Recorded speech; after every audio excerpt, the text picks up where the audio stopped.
नमस्कार, स्वागत है सिलेक्शन गुरुजी ऑनलाइन यूट्यूब चैनल पर। और अग्निवीर बैच में आज हम फिर लेके आए हैं आर्मी जीडी के वो एक्सपेक्टेड क्वेश्चंस जो एग्जाम के पॉइंट ऑफ व्यू से बहुत इंपॉर्टेंट है, और हम ऐसे क्वेश्चंस की प्रैक्टिस कर रहे हैं। और उस प्रैक्टिस की सीरीज में आज फिर हम एक बार आपसे जुड़ रहे हैं ऐसे महत्वपूर्ण सवाल जो एग्जाम के पॉइंट ऑफ व्यू से बहुत इंपॉर्टेंट है। रोज की तरह स्टार्ट करते हैं अपने वीडियोस को एक मोटिवेशनल कोट के साथ। जिंदगी में तुम तब हार जाओगे जब तुम प्रयास करना छोड़ दोगे। अगर आपने प्रयास जारी रखा है, आप एफर्ट कर रहे हो, तो रिजल्ट तो मिलना ही है यार। एफर्ट्स का रिजल्ट ना मिले ये संभव नहीं है। हाँ, ये हो सकता है कि आपको कोई काम बार बार प्रयास करने के बाद मिले, 2 बार, 4 बार, 10 बार, लेकिन सफलता नहीं मिलेगी, ये तो शब्द ही आप अपनी डिक्शनरी से निकाल। बस हमारा और आपका काम प्रयास करना है, मेहनत करना है, और रिजल्ट तो मिलेगा। ठीक है, तो स्टार्ट करते हैं अपना पहला क्वेश्चन। अभय 30 किमी की दूरी तय करने में समीर से 2 घंटे अधिक समय लेता है। यदि अभय ने अपनी गति दोगुनी कर दी तो उससे 1 घंटा कम समय लेगा। अभय की गति क्या है? अभय की गति क्या है? ध्यान दीजिएगा, यहाँ पे अभय की गति क्या है।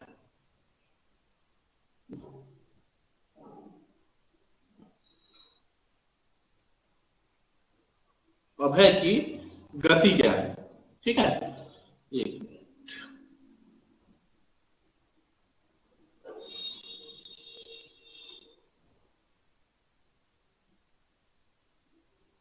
देखो ध्यान दो, अभय 30 किमी की दूरी। अब ऑप्शन सी हम इस सवाल को लगा लेंगे। कैसे लगाएंगे? देखो, एक तो अभय है और दूसरा कौन है? समीर।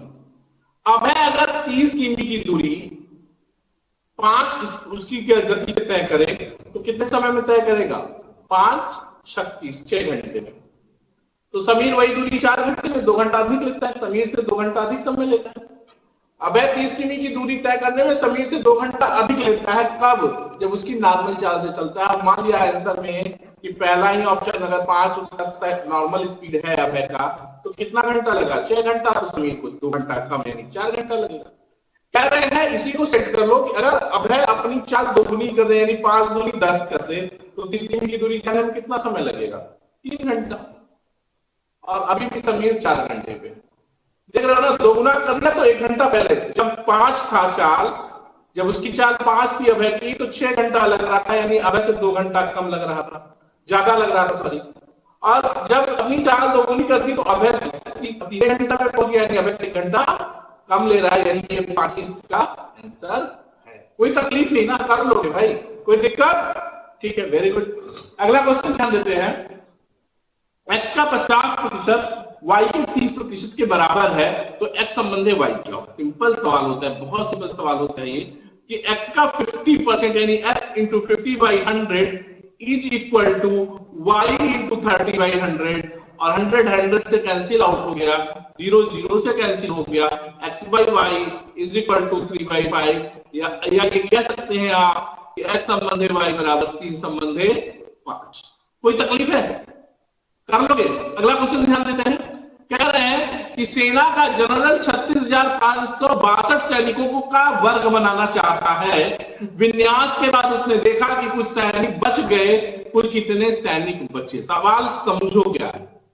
किसी जनरल के पास 36,562 सैनिक हैं, वह उनको स्क्वायर के फॉर्म में खड़ा करना चाहता है, यानी जितने लाइन में उतने ही कॉलम में। कैसे स्क्वायर के फॉर्म में खड़े होने का मतलब समझते हैं क्या? जैसे 9 लोग हैं तो 3 सामने खड़ा कर दिया और उन्हीं 3 के पीछे 3 के पीछे 3 के पीछे 3 के पीछे, ये स्क्वायर का फॉर्म है। अब ये कह रहा है कि क्या है, जितने लोग इधर सामने उतने ही लोग साइड में, यही स्क्वायर का फॉर्म है। अब कुछ सैनिक बच जाते हैं, जब ये इसको स्क्वायर के फॉर्म में खड़ा करता है तो कुछ सैनिक बच जाते हैं। तो सैनिक बचेंगे कौन? देखो क्या दे रहा है, 36,562। इसका स्क्वायर रूट निकालने की कोशिश करो, जो शेष बचेगा वही सैनिक बचे हैं। तो स्क्वायर याद है स्कूल में कैसे निकालते थे? पीछे से पेड़ बनाते थे, याद आया? इसी तरीके से इसको निकालना है। 1 1, यहाँ पे 2 और फिर यहाँ 1 करके जोड़ लेते, फिर 2 हो जाता था, और यहाँ पे 1 हो गया। फिर 65 को उतार लिया, ये छोड़ दिया, 5 इससे छोड़ दिया, 2 9 18 मैक्सिमम 9 बार ले जा सकते हैं, तो 2 9 18, 9 9 81 की 1 हासिल 8 और 9 दूनी 18 8 26 261 और फिर ये 9 यही जोड़ लेते हैं, 9 दूनी 18 और 2 3। याद आ रहा है ना कैसे करते थे भाई? यहाँ पे कितना बच गया 4 और अब क्या उतारोगे? अब 62 उतारोगे। ये 2 का छोड़ दोगे, ये छोड़ दोगे, ये 4 का छोड़ दोगे, ये 8 छोड़ोगे और 3 से 4 भाग दोगे तो 1 100। अब ये 381 घटा दोगे, यहां से घटाओगे तो 1 बचेगा और 81 शेष बच गया। तो यही 81 सैनिक शेष बचेंगे। यही 81 अगर घटा दो इसमें से तो ये पूर्ण वर्ग 191/191 के फॉर्म में नंबर खड़ा हो जाएगा, लेकिन 81 सैनिक आपको हटाना है तब। यही 81 तो सोल्जर्स जो है 81 सोल्जर्स जो सैनिक है वो अधिक शेष बच जाते हैं। ठीक है, कोई दिक्कत नहीं। अगला क्वेश्चन ध्यान देना, 3 क्रमिक सम प्राकृतिक संख्याओं के वर्गों का योग 200 है, वह संख्याएं क्या है? देखना संख्याएं क्या है, बहुत सिंपल सा सवाल है। 3 क्रमिक सम संख्याएं हैं, 6 है, 8 है, 10 है। 6 का स्क्वायर 36 प्लस 8 का स्क्वायर 64 प्लस 10 का स्क्वायर 100 बराबर 200। हो गया मामला खत्म। अरे ट्रिपलेट भी है, आपको याद होगा ना, 6 8 10 क्या है? ट्रिपलेट भी है, तो ये दिमाग में ऑलरेडी दौड़ना चाहिए कि सपोर्ट त्रिभुज का ट्रिपलेट है। तो ये सब तब आएगा जब आप बहुत प्रैक्टिस किए रहेंगे, तब ये बात समझ में आएगी। अरे यार कुछ नहीं, ये 18 20 22 होगा नहीं, 19 विषम संख्या है, 19 यहाँ भी विषम संख्या है, ये 8 6 10 होगा, ये ट्रिपलेट भी है। कर लोगे, कोई दिक्कत नहीं ना।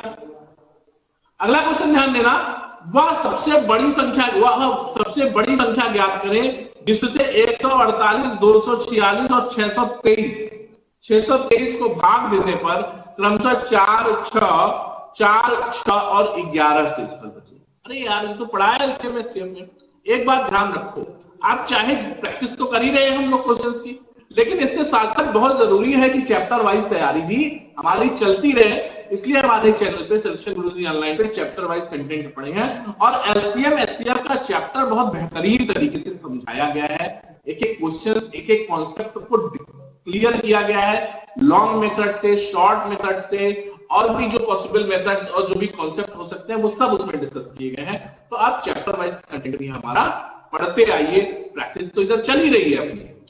वह सबसे बड़ी संख्या, देखो इस सवाल को आप क्या करोगे, इसका रूल है क्या है, बड़ी से बड़ी का मतलब एचसीएफ निकालना है। अब किसका एचसीएफ निकालोगे? देखो 148 में भाग दे रहे हो तो कितना शेष बच रहा है? 4, घटा दो 4। फिर 246 में से भाग दे रहे हो तो कितना शेष बच रहा है? 6, घटा दो 6। और फिर 623 में भाग दे रहे हो तो 11 बच रहा है, तो घटा दो 623 से 11 और जो बचे उसका एचसीएफ। तो आपको लेना है एचसीएफ ऑफ इसका 144 240 और 600 कितना 11 जाएगा 2 और 1 612। अब इसका पूरा एचसीएफ देखो, 12 बराबर 144, 12 दूनी 24 और 12 51 बार गया। ठीक है, तो ये कितना हो गया एचसीएफ? इसका आ गया 12, यानी 12 वह बड़ी से बड़ी संख्या है जिसे 148 246 और 623 को भाग देने पर शेषफल क्रमशः 4 6 और 11 बचेगा। यहां तक कोई दिक्कत नहीं ना, कर लोगे, कोई समस्या? ठीक है, आगे बढ़ते हैं। अगला क्वेश्चन ध्यान दीजिएगा कि एक समकोण त्रिभुज के आधार से लंब 4 सेंटीमीटर बड़ा और कर्ण उससे 4 सेंटीमीटर बड़ा है, कर्ण की लंबाई ज्ञात कीजिए। कर्ण की लंबाई ज्ञात, कर्ण सबसे बड़ी भुजा होती है, एक बात समझो। दूसरा आप देखो ऑप्शन ले लो ना, ऑप्शन है ना, ऑप्शन से समझो क्या होगा। ऑप्शन अगर 12 होता तो कर्ण अगर 12 होगा तो लंब कितना होगा? इससे 4 कम 8 होगा और ये 4, ये संभव ही नहीं। 12 का स्क्वायर 144, 8 का स्क्वायर 64 और 64 में 16 जोड़ोगे तो 144 ही है। 10 भी संभव नहीं है क्योंकि 10 से छोटा 4, 6 और 6 से 2, ये भी नहीं कर 20 लेते। 20 क्या हो गया? अगर 20 कर्ण है तो इससे 4 छोटा 16 और इससे 4 छोटा 12, 20 सम 400, 16 16 256 और 12 बराबर 144। देखो ये सेटिस्फाई कर रहा है, तो कर्ण कितना हो जाएगा? कर्ण का वर्ग, लंब के वर्ग और आधार के वर्ग के बराबर होता है। यहां तक कोई तकलीफ नहीं, कर लोगे ना? यहां तक कोई दिक्कत है? ठीक, अगला क्वेश्चन ध्यान दीजिएगा। कह रहे हैं कि व्यापारी अंकित मूल्य पर 12% की छूट देता है, वो अपनी वस्तुओं पर क्रय मूल्य से कितना प्रतिशत अधिक मूल्य अंकित करे कि उसे 10% लाभ हो। सिंपल, आपको पता है, क्या पता है? सीपीएमपी। सीपी क्या है और सीपीएमपी। सीपी का क्या मतलब है? 100 माइनस डिस्काउंट, और एमपी का क्या मतलब है? 100 प्लस प्रॉफिट। कितना डिस्काउंट चाहिए? 12%, तो 100 माइनस 12 88 हो गया। और प्रॉफिट कितना चाहिए? 10%, तो 110। अब देखो सिंपल बात कि 110 88 रुपए के सामान का अगर वह 110 रुपए दाम प्रिंट करेगा तो भी 20% 12% छूट देने के बाद उसे 10% बच जाएगा। तो कह रहा है तो वह अपनी वस्तु पर क्रय मूल्य से कितना प्रतिशत अधिक मूल्य अंकित करे। तो 88 का सामान 110 मूल्य अंकित करे तो कितना अधिक मूल्य अंकित कर रहा है? 12 10 22, 22 बटा 88 गुणे 100, 11 दूना 22, 11 88, 8 100 12.5, 12.5 गुना 25%। 25% अगर वह क्रय मूल्य से अधिक मूल्य अंकित करे और 12% छूट दे तब भी उसे 10% का लाभ हो जाएगा। क्लियर है मेरी बात? यहां तक कोई तकलीफ नहीं। आगे ध्यान देना। एक वर्ग का विकर्ण 12 करनी 2 मीटर है तो उसका क्षेत्रफल कितना? एक वर्ग का विकर्ण 12 करनी 2 है, यानी वर्ग की भुजा कितनी हो गई? 12, और जिस वर्ग की भुजा 12 उसका क्षेत्रफल कितना? 144। कोई दिक्कत ही नहीं है भाई, क्लियर है ना? अगला क्वेश्चन ध्यान देना। कह रहे हैं कि 4 वर्ष पहले एबीसी की आयु का औसत आयु 25 वर्ष थी, 5 वर्ष पहले बी और सी की औसत आयु 20 वर्ष थी, तो ए की वर्तमान आयु। बहुत सिंपल सवाल है यार, इसमें क्या करना ही है आपको। एक 4 वर्ष पहले ए प्लस बी प्लस सी कितना हो गया? ए प्लस बी प्लस सी 4 वर्ष पहले हो गया 25 या 75, और 4 वर्ष पहले तो वर्तमान में आने के लिए 12 जोड़ दो, सब 4 4 साल बढ़ जाएंगे, 3 2 12, ये कितना हो गया? 7, और ये 8 87 हो गया, ये वर्तमान आयु का योग हो गया। कह रहे हैं बी और सी की औसत आयु 20 वर्ष है। बी और सी कितना है? 20, 20 गुना 40, कैसा पहले 65 पहले, तो 10 जोड़ो, वर्तमान में जाएंगे 50, घटा दो ना एबीसी और बीसी घटा दो, ए बराबर कितना आ गया? ए आ गया 5 25 37। ए की वर्तमान आयु 37 वर्ष। समझ पा रहे हो? कह रहा है कि 4 वर्ष पहले एबीसी की आयु का अनुपात 25 था। अगर 4 वर्ष पहले एबीसी की आयु का अनुपात 25 था तो योग कितना हो जाएगा? 75, और 4 वर्ष पहले था तो वर्तमान जाने के लिए 4 4 4 सब में जोड़ोगे तो योग में 12 बढ़ जाएगा, ए प्लस बी प्लस सी बराबर 87। बी प्लस सी क्या हो जाएगा? बी प्लस सी कह रहा है कि 5 वर्ष पहले 20 था तो वर्तमान में 40, सॉरी तो योग कितना? 40, और वर्तमान में आने के लिए दोनों का आयु 50 साल बढ़ जाएगा, 10 जोड़ में 50, यानी ए प्लस बी प्लस सी वर्तमान में ए प्लस बी प्लस सी 87 और बी सी 50, तो ए कितना? 37। कोई दिक्कत नहीं, कर लोगे। अगला सवाल देखना। एक समचतुर्भुज की भुजाओं का योग 2500 है, भुजाओं का योग 100 है, 100 सेंटीमीटर, और उसका एक विकर्ण 40 सेंटीमीटर है। समचतुर्भुज का क्षेत्रफल ज्ञात करो। अब देखो मैं तुमको बना ही देता हूं समचतुर्भुज।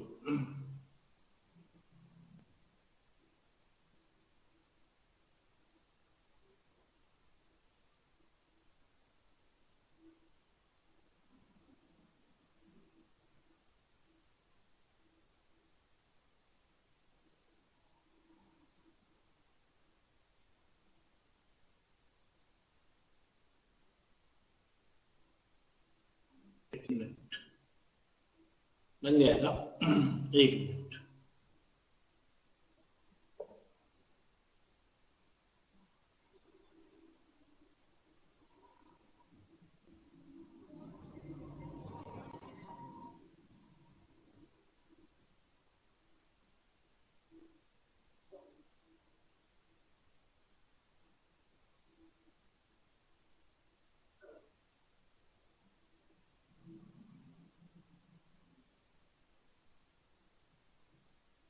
ये मान लो समचतुर्भुज, ठीक है? तो इसकी भुजाएं कितनी हो जाएंगी? 25 25 25 25।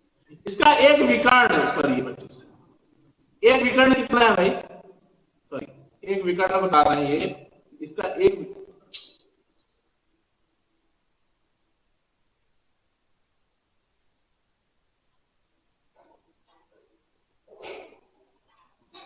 इसका एक विकर्ण बता रहे हैं कि थोड़ा सा डायग्राम बनाने में टाइम आपको समझाने के लिए बता रहा हूं, देखो ध्यान दो। इसका एक विकर्ण 40 है और दूसरा विकर्ण यूं आएगा, और समचतुर्भुज के जो विकर्ण होते हैं एक दूसरे को समकोण पर काटते हैं तो ये 20 हो जाएगा, और समकोण के सामने की भुजा क्या होती है, वो कर्ण होती है। तो 25 का वर्ग और ये 20 का वर्ग, 400 ये बचा 225, तो ये 15 हो जाएगा। समझ में आ रही बात? नहीं ऐसी देखो, अब इस पे ध्यान देना से इतनी भी चीज पे, इतनी बात, ये समकोण त्रिभुज है ना, विकर्ण एक दूसरे को समकोण के संबंध विभाजित करेंगे, समकोण के सामने की भुजा 25, एक भुजा आपको पता चल गई 20, तो 25 में से 25 के स्क्वायर 625 में से 20 के स्क्वायर घटा दोगे, 625 माइनस 20 का स्क्वायर 400, तो बचा कितना 225, और 225 किसका स्क्वायर है 15 का, यानी ये वाली भुजा 15 हो गई, यानी पूरा विकर्ण कितना हो गया 30। और समचतुर्भुज का अब आपको D1 दे दिया 40, D2 आपने निकाले 15 गुना 30, आपको क्षेत्रफल निकाला तो पता है समचतुर्भुज का क्षेत्रफल हाफ D1 D2 होता है, तो हाफ D1 40 D2 30, घटा लो 20 बार काट लो, और 2 तिहाई 600 वर्ग मीटर इसका क्षेत्रफल आ जाएगा, वर्ग सेंटीमीटर। कोई दिक्कत नहीं, कर लेंगे। अगला क्वेश्चन ध्यान दीजिएगा, अगला क्वेश्चन है कि 100 लीटर मिश्रण में पानी की मात्रा 10% और शेष दूध है, इसमें कितना लीटर और पानी, मीटर नहीं लीटर, सॉरी, ये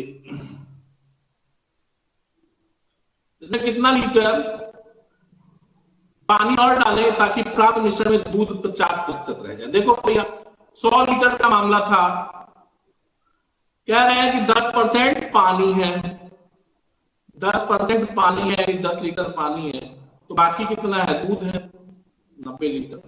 कह रहे हैं कि कितना पानी मिला रहे, 0 दूध तो मिलाना नहीं, तो 90 का 90, कितना पानी मिला दे कि दूध 50% हो जाए। जब दूध 50% तो पानी भी 50%, और 50% की मात्रा कितनी 90, तो यहां पे भी 90 आना चाहिए।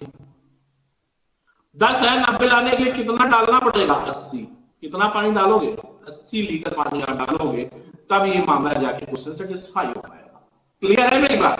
कह रहे हैं कि 100 लीटर मिश्रण में पानी 10% है, यानी 10 लीटर पानी 90 लीटर दूध, कितना पानी मिला देंगे तो दूध पानी भी 90 लीटर हो जाए। 10 लीटर पहले से पानी है, 80 लीटर पानी और मिला देंगे तो मामला फाइन है। दो संख्याओं का अंतर 10 संबंधित 7 है और इनका अंतर 105 है, संख्याएं ज्ञात कीजिए। ठीक है, सिंपल सा सवाल है। 10 संबंधित 7, ध्यान रखिए, दो संख्याओं का अंतर 10 संबंधित 7 है और इनका अंतर 105 है। समझो बात को, 7 और 3, 10 और 7 का अंतर कितना हो गया भैया 3, और 3 भाग बराबर कितना है 35, तो सॉरी 105, एक भाग बराबर 35, तो कह रहा है योग 17 भाग बराबर, 17 भाग बराबर 17 गुणित 135, 17 बचे 85, 5 8, 17 51, 8 59, 598 है नहीं भाई, सॉरी 17 85, 5 85 7, ठीक 595, तो कितना हो गया 595। अगला क्वेश्चन ध्यान देना, कह रहे हैं कि 40 आदमी किसी कार्य को एक नियत समय में कर सकते हैं, यदि केवल 30 आदमी लगाए जाए तो उस पूरे काम को करने में 6 अतिरिक्त दिनों की आवश्यकता होती है, तो 7 आदमी उस काम को कितने दिनों में पूरा करेंगे, 7 नहीं 60 आदमी। ठीक है, ध्यान दीजिए। तो यहां पे क्वेश्चन है,